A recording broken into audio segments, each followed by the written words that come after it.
अस्सलामुअलैकुम dear viewers.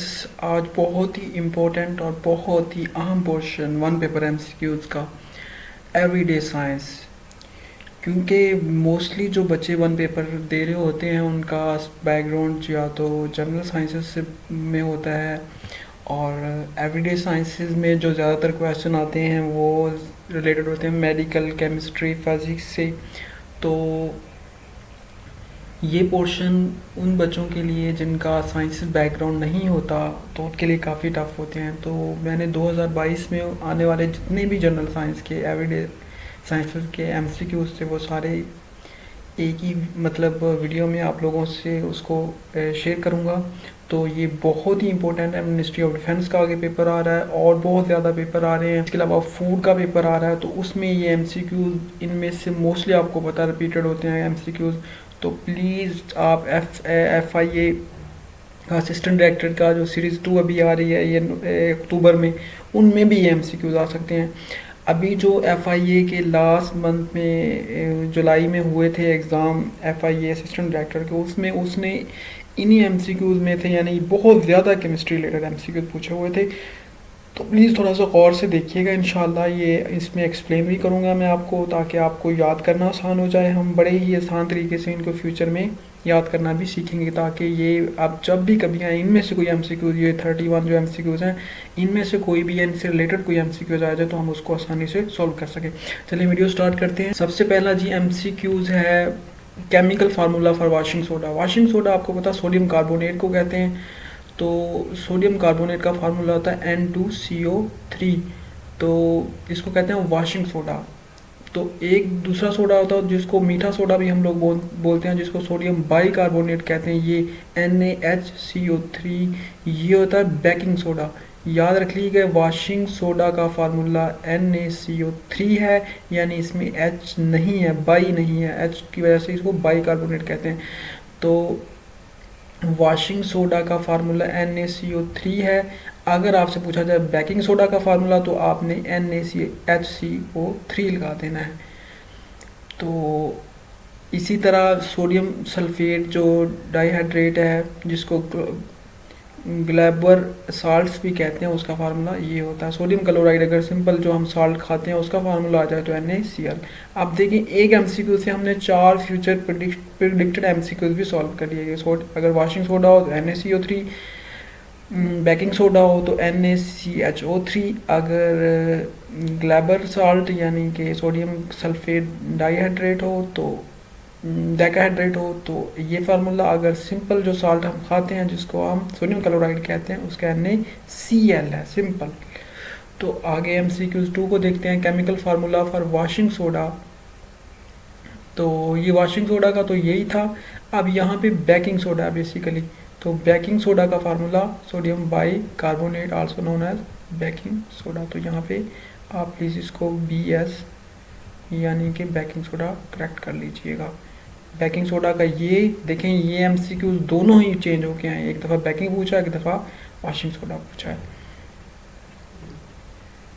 तो हेमोडायलाइसिस mean, तो हेमोडायलाइसिस का मीन होता है कि ब्लड का डायलाइसिस जो करते हैं उसको हेमोडायलाइसिस कहते हैं। तो ये देखें एक मेडिकल टर्म थी, उसमें से उसने MCQs पूछा हुआ है, तो आप प्लीज़ इनको थोड़ा सा याद कर लें। आगे बढ़ते हैं जी क्वेश्चन नंबर 4 की तरफ। जो क्वेश्चन नंबर 4 था वो था जी विच मशरूम इज़ नॉट एडिबल, यानी कौन सी जो मशरूम है जो हम खा नहीं सकते। तो ये तीनों जो दो बाकी हैं उनको तो हम खा सकते हैं, ऑस्टर भी खा सकते हैं, स्ट्रॉ भी खा सकते हैं। जो एमेनिटा जो है, फेलोडाइज, ये डेथ कैप इसको भी कहते हैं, ये नहीं खानी चाहिए। तो आप याद कर लीजिएगा, अमेनिटा जो है ये नहीं खानी चाहिए। बाकी अगर कोई पूछा जाए कि कौन सी मशरूम है जो एडिबल है, फॉर एग्जांपल अमेनिटा दिया हो तो इसमें स्ट्रॉ दिया हो, कोई और दिया हो, तो आपने स्ट्रॉ लगा देना या ऑस्ट्रल लगा देना, अमेनिटा नहीं। अमेनिटा तो नहीं एडिबल है। तो ये आपके लिए एक अजाफी बात भी है कि हाफ मशरूम, जो तकरीबन आधी मशरूम है, वो इनफ टॉक्सिन होती हैं, यानी कि वो नुकसानदेही होती हैं to kill an adult women.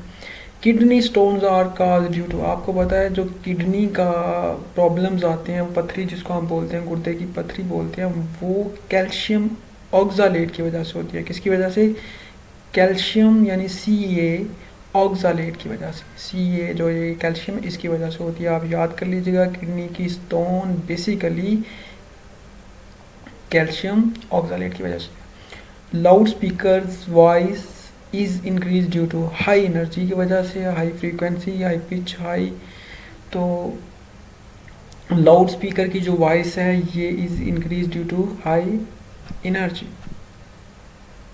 चूँकि स्पीकर क्या है, वो इज इलेक्ट्रो एक्यूस्टिक ट्रांसड्यूसर है, तो इसको हाई एनर्जी की वजह से इसकी एफिशिएंसी को इंक्रीज़ किया जा सकता है। एक और इम्पोर्टेंट बात है कि हाईली फ्रीक्वेंसी स्पीकर जो हैं उनको ट्वीटर्स कहते हैं, लो फ्रीक्वेंसी स्पीकर को वॉफर्स कहते हैं। याद कर लीजिएगा, ये भी हम है। ट्वीटर्स हाई फ्रीक्वेंसी होते हैं और वॉफर कम। अगर बस हमें जो MCQ बताया था वो ये आया था कि जो कि स्पीकर जो लाउड स्पीकर है इसकी जो है वॉल्यूम कैसे बढ़ाया जा सकता, तो हाई एनर्जी से। अब 8 है जी, the escape of water molecules from the surface is called. तो वाटर मॉलिक्यूल का जो वाटर की सरफेस से एस्केप करना यानी ऊपर आसमान की तरफ जाना, उसको वेपोरेशन कहते हैं। बहुत ही आसान कि यानी हम बाज़ दफ़ा कह रहे होते हैं कि गर्मी ज़्यादा धूप है तो पानी वेपोरेट हो रहा है, कि यानी फसलों को लगाया तो वो जल्दी खुश्क हो जाती हैं, कपड़े जल्दी खुश्क हो जाता है। असल में बेसिकली वो वाटर जो है वो सरफेस छोड़ के ऊपर को जा रहा है, तो इसको वेपोरेशन कहते हैं। और जो कंडेंसेशन है ये इसका उल्टा है, यानी अगर पानी जमना शुरू करते हैं तो इसको कंडेंसेशन कहते हैं। जैसे कि सर्दियों में रात को पानी धुंध नीचे गिरना शुरू हो जाता है, वो कंडेंसेशन होती है। आगे जी 9 है, nitrogenous waste excreted through urine in human are urea. के नाइट्रोजीनियस वेस्ट जो कि एक्सक्रीटेड थ्रू यूराइन के, जो हमारे यूराइन के थ्रू ह्यूमन्स उसको एक्सक्रीट करते हैं, तो उनको उसको यूरिया बोलते हैं। क्या बोलते हैं? यूरिया। यूरिया का अभी जो FIA का असिस्टेंट डायरेक्टर IB में था, तो उसने यकीन करें यूरिया का फार्मूला पूछा हुआ था। तो बीइंग इंजीनियर मुझे तो आता था, लेकिन मोस्टली मैंने देखा स्टूडेंट बहुत कंफ्यूज थे। तो प्लीज़ यूरिया का फार्मूला भी इंटरनेट से देख लीजिएगा। NH2CO होता है इसका फार्मूला, देख लीजिएगा एक दफ़ा। विच mirror is use in the headlights of car, तो कनकेव को यूज़ किया जाता है। जो कनकेव मिरर होते हैं ये जी हेडलाइट्स ऑफ कार्स में यूज़ किए जाते हैं। तो आगे चलते हैं जी क्वेश्चन नंबर 11 की तरफ, ताकि हमारी वीडियो शॉर्ट में हम मैक्सिमम नंबर मतलब क्वेश्चन कर लें। तो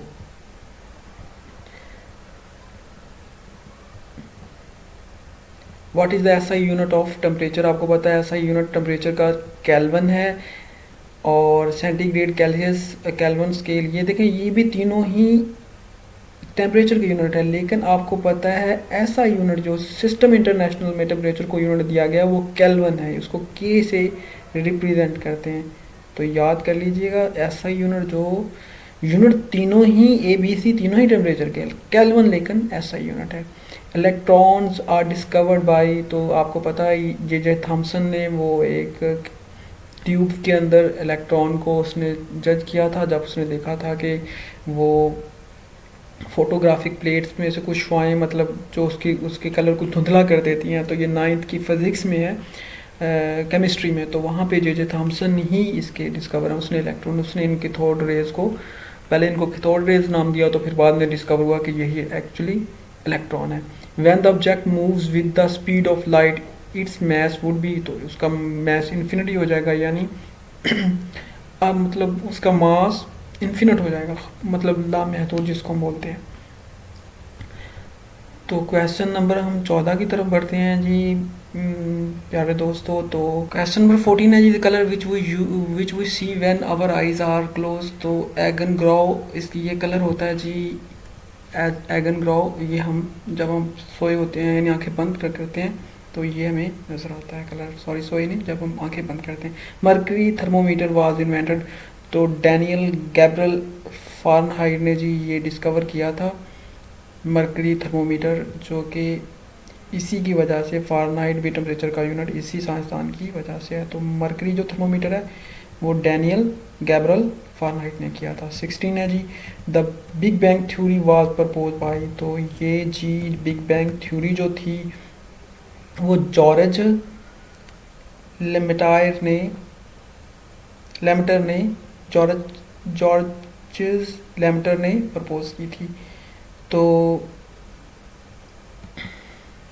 बिग बैंग के बारे में थोड़ी सी इंफॉर्मेशन ये है कि बिग बैंग जो है ये हैपन अराउंड, अगर इसके बारे में पूछा जाए कि बिग बैंग कब हैपन हुई, तो ये 13.8 बिलियन ईयर्स अगो हुआ, जिसकी वजह से दुनिया कायनात वजूद में आई। इसको बिग बैंग थ्योरी बोलते हैं।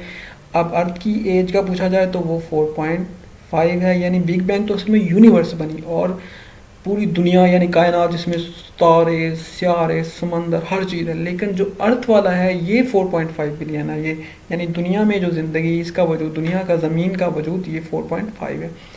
Edwin Powell Hubble's name is the most widely recognised for the Hubble space telescope which was name in his honour. तो वो कहता है जो एडविन पावेल है, एक हबल्स नेम मतलब है, जो कि बेसिकली उसने इसके बारे में सर्च किया तो उसकी वजह से उसको हबल स्पेस टेलीस्कोप का नाम भी उसको ऑनर की वजह से दिया गया। तो इंशाल्लाह जो बाकी हमारे 15 हैं वो हम नेक्स्ट वीडियो में करेंगे। प्लीज़ अगर अभी तक आपने चैनल को सब्सक्राइब नहीं किया तो करें, इस चैनल को दूसरे दोस्तों से शेयर करें, ताकि शेयर करने से इल्म बढ़ता है और आपके इल्म में इजाफा होता है और अल्लाह पाक उन्हीं की मदद करता है जो दूसरों की मदद करता है। अभी आपका टाइम तो ज़्यादा हो रहा है, अगर मैं एक छोटी सी हदीस आपसे शेयर करना चाहता हूँ कि नबी अलैहिस्सलाम ने फरमाया कि मुसलमान जब दूसरे मुसलमान के लिए दुआ करता तो अल्लाह उसकी दुआ को कबूल करते हैं। इससे ये अखज़ किया जा सकता है कि जब मुसलमान दूसरे मुसलमान की मदद करता है तो अल्लाह भी उसकी मदद करते हैं। तो अपना ख्याल रखें। फ़ी मानिल्लाह। अल्लाह।